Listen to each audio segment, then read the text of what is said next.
Muito bem, gente amiga, o que você está vendo agora é a imagem de Rafael. Rafael foi atacado na porta de casa, no município de Pirapora do Bom Jesus, na Grande São Paulo. Uma família toda que hoje vive refém do medo. Me dá as imagens, por favor, desse caso, Edu. 2 irmãos, Tim e Kevin, eles eram vizinhos da vítima e foram apontados pela polícia como os autores do crime. Quando a polícia chega à conclusão que Tim e Kevin podem ter relação direta com a morte de Rafael, a polícia imediatamente pede a prisão dos rapazes que teriam matado esse jovem de 34 anos. No meio da investigação, uma outra descoberta. Um menor de 13 anos de idade, vem para mim, por favor, também pode ter relação com esse crime tão macabro. Vários indícios, vários depoimentos, uma certeza para uma família inteira. Mas até agora, a morte de Rafael não teve justiça. E a família procura o Cidade Alerta para contar esse caso. Vamos lá. Na frente de casa, no local exato onde o filho foi morto, Dona Maria é o retrato do desespero. Quase 3 meses depois do crime, ela ainda não viu a justiça ser feita. Rafael foi morto por 3 vizinhos que há muito tempo implicavam com ele sem qualquer motivo. E eles vieram com requinte de crueldade e tiraram a vida do meu filho. Isso não pode ficar impune. Não pode. Eu tenho pressa, porque eles tiraram a vida de um pai de família. De um pai de família que era do trabalho para casa e para a família. Dona Maria precisa ainda consolar a nora. Francisca está grávida de 8 meses. Não é fácil, está sendo muito difícil. 3 crianças, né? E ela vai ser agora uma mãe... Sim. Sozinha. Exatamente, né?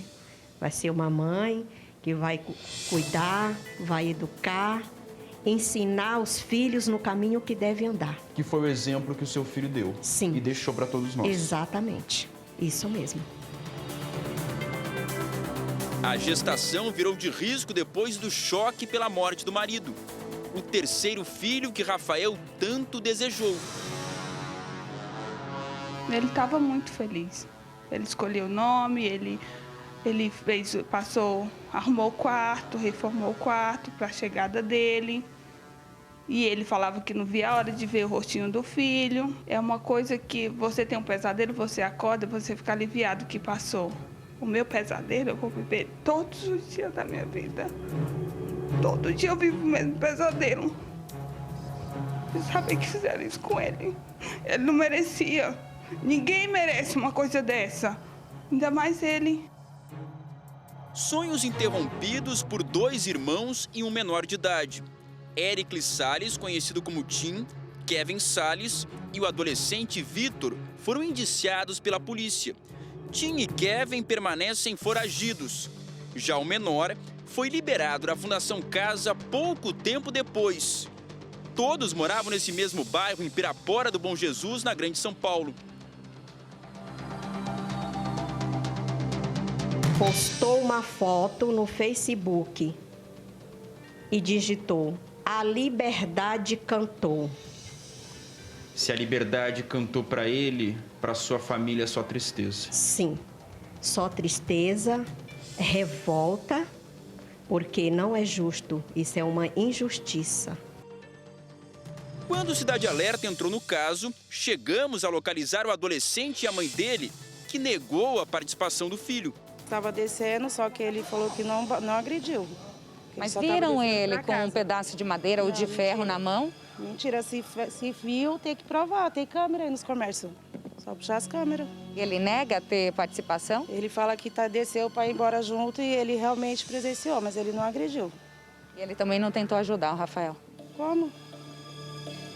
Na hora ele falou que todo mundo já começou a gritar e saiu os pessoal e viu. No momento da agressão, a Dona Maria e a Francisca estavam lá em cima, no 2º andar. E apesar da distância, conseguiram ouvir o barulho da briga. Elas não pensaram duas vezes. Logo imaginaram que o Rafael tinha sido atingido. Até porque apenas 2 dias antes, o Tim tentou atropelar o Rafael lá na frente do portão. Só que nesse dia, a mulher do Rafael conseguiu fechar o portão e o Rafael correu para casa para se proteger. Quando elas ouviram os gritos de socorro, correram nessa direção e já no corredor perceberam o Rafael caído aqui na calçada, praticamente inconsciente. Mesmo assim, os agressores continuavam a atingi-lo. E mais do que isso, diziam que se não fosse dessa vez, eles voltariam para matá-lo. Os moradores começaram a se mobilizar e os agressores fugiram naquela direção. A dona Maria, revoltada, não pensou duas vezes. Correu atrás dos agressores do filho dela. E também acabou sendo ameaçada, já que naquele momento os irmãos ainda tinham nas mãos pedaços de pau e ferro.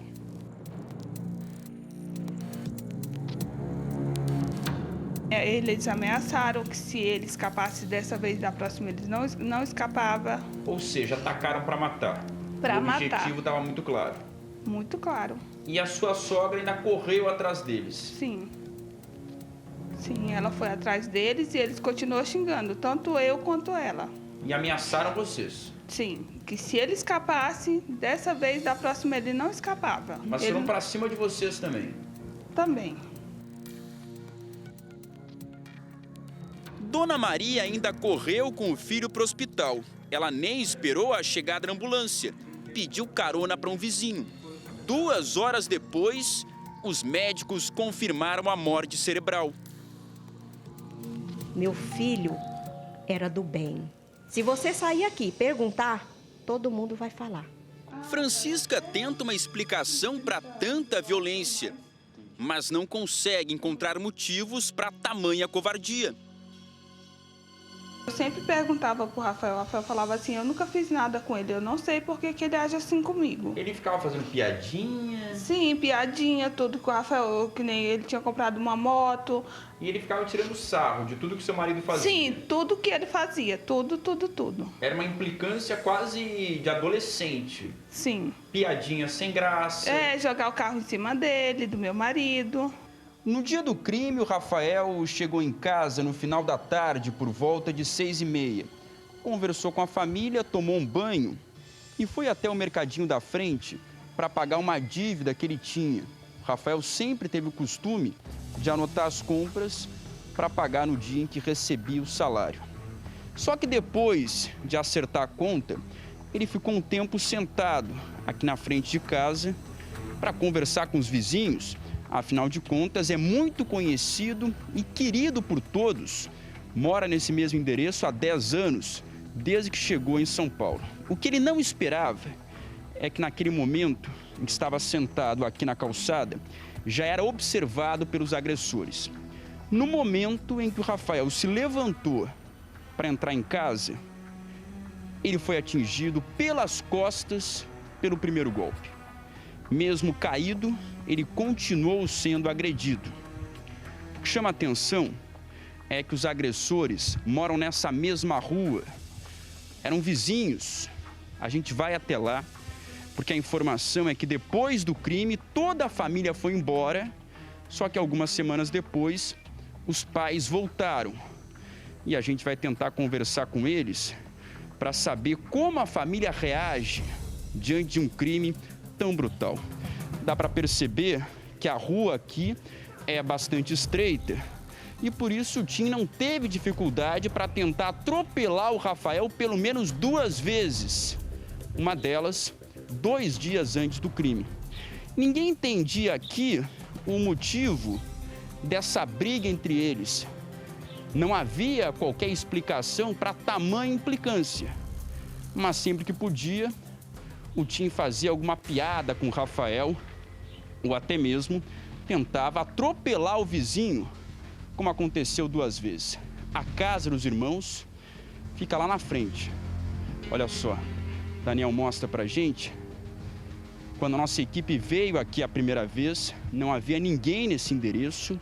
Eles tinham fugido, segundo os moradores, só que agora os pais voltaram. E a gente vai tentar conversar com eles, já que há um mandado de prisão contra os 2 irmãos. E a gente quer saber a reação da família, se eles pretendem entregar os assassinos na delegacia ou não. Tem um corredor aqui que dá acesso à casa dos 2 irmãos. São menos de 100 metros entre as 2 casas. E essa convivência entre os vizinhos acabou em tragédia. Na casa, ninguém nos atende. Marta! Marta! Dona Maria era a melhor amiga da mãe dos irmãos assassinos. No dia, quem tirou eles daqui foi a mãe, Que era sua melhor amiga. minha melhor amiga. Vocês tinham uma relação de irmãs. Exatamente. Ela que tirou eles daqui, os 2 filhos daqui. Em seguida, ela voltou, porque o meu filho, ele deu entrada às 19h30 no pronto-socorro. Às 20h31, ele teve morte cerebral. Aí ele foi transferido. Só quando chegou, ele já tinha entrado em óbito. E Quando ele nesse chegou em meio Itapevi. tempo eles fugiram? Daí, quando ela deixou eles em algum lugar, ela voltou. Quando ela ficou sabendo que o meu filho tinha entrado em óbito, daí ela saiu. Ela e o marido. E hoje ela passa pela senhora na rua? Desde essa época, desde esse tempo que aconteceu, eu só vi ela 2 vezes. A sua ex-melhor amiga. Sim. Como é que foi esse Inclusive, encontro? Ela passa aqui, a gente não se fala mais. Tento informações sobre os acusados com a vizinha deles. Sabe se a Marta tá aí, querida? Sabe se a Marta tá aí? Acabei de levantar, por incrível que pareça. Mas você tem visto a Marta e o Nego aí? Não.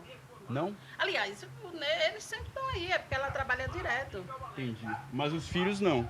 Assim, mas ela tá aí, ela trabalha normalmente, e ele também. Mas os filhos não. Não apareceram mais. Não, talvez não. Olha, a vizinha confirmou que os pais voltaram a morar aqui, só que os irmãos Tim e Kevin simplesmente sumiram. Aqui na frente do quintal tem vários pedaços de madeira.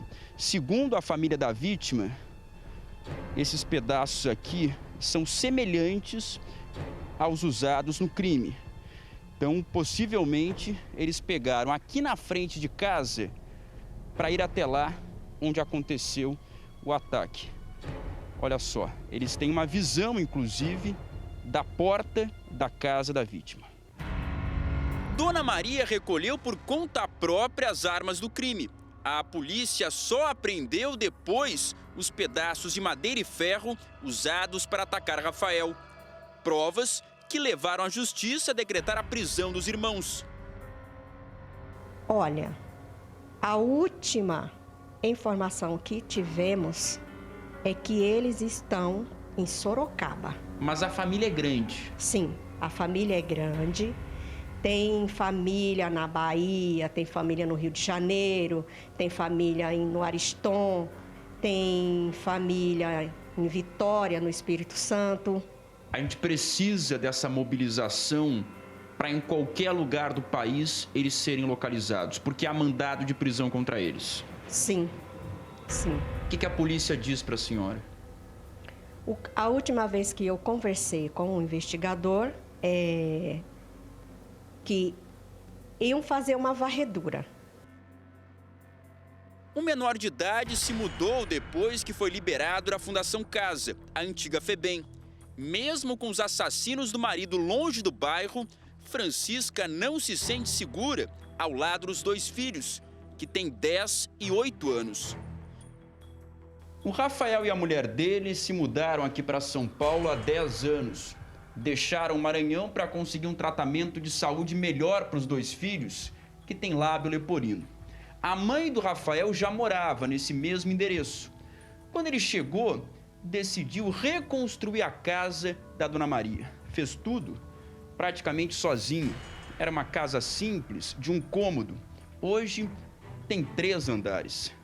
A obra já entrava na fase final. Falta apenas a pintura das paredes. Quando Rafael foi morto, a mulher dele entrava no 6º mês de gestação. Não tinham nem começado a fazer o enxoval. Depois do crime, os moradores aqui se mobilizaram e arrecadaram todas essas doações. Até o berço, olha só, que é novinho, foi doado. O Rafael já tinha escolhido o nome do filho, ia se chamar Isaías. Mas agora a família decidiu que o garoto vai se chamar Rafael Isaías, uma homenagem ao pai que essa criança não vai conhecer. Muita revolta, porque eu sei que não vai trazer ele de volta, mas não é justo ele estar vivendo a vida deles enquanto ele está enterrado, depois de uma barbaridade dessa que eles fizeram com ele. Vai nascer sem pai, só vai conhecer pelas fotos. Meu filho não é um número, não é. Portanto, eles têm que pagar pelo que eles fizeram. Eles têm que ir para a cadeia. Eles têm que ir para a júri. Porque se eles ficarem impunes, eles vão fazer novamente mães chorar, filhos chorar, sentindo a falta do pai, porque é o que eu vejo, meus netos. Vó, quem é que vai dar uma volta comigo agora na moto? Vó, quem é que vai me levar agora para cortar o meu cabelo? Se era o meu pai que me levava? Porque se não tiver uma punição, é o que eles vão continuar fazendo. Mães chorar.